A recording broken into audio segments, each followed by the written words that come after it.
Butin yağı propolisdir. Buruna necə tökülür? Mən onu da sizə göstərirəm.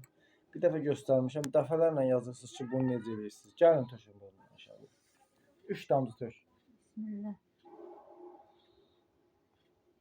Instagramda da çox sual verirlər. Baxın, xanımlar, bəylər, bax belə. Bax budur. 2-3 dəqiqə. Götürdünüz, bax özü gəlir.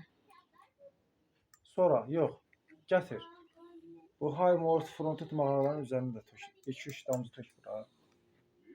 Hə, sonra orada tök. Burada. Gözə tökmək olmaz. Sual verirlər İçmək orada. olmaz, gözə tökmək olmaz. Baxın, bax bu belə qəşəng. Üzərindən də masaj eləyirsiniz bunu, buradan da çəkirsiniz ki, burada olan iltihab, o saqqız kimi olan bərkimiş iltihab yumşalsın da, yumşalsın. Bu elə bir şeydir ki, iynənin gözündən fili keçidir. Oradakı olan elə bir kanallar genişləyəcək Allahın izni ilə, bu gəlib töküləcək. Eyni zamanda buyur. boğazda olan o boğaz ətini kəsdirir sizi. Bax onu yaranmağa qoymur. Və qlandalarda əridir aparır. Burunda olan balaca kissalar var deyirlər. Onu da əridir aparır. Tamamlayın videonu inşallah.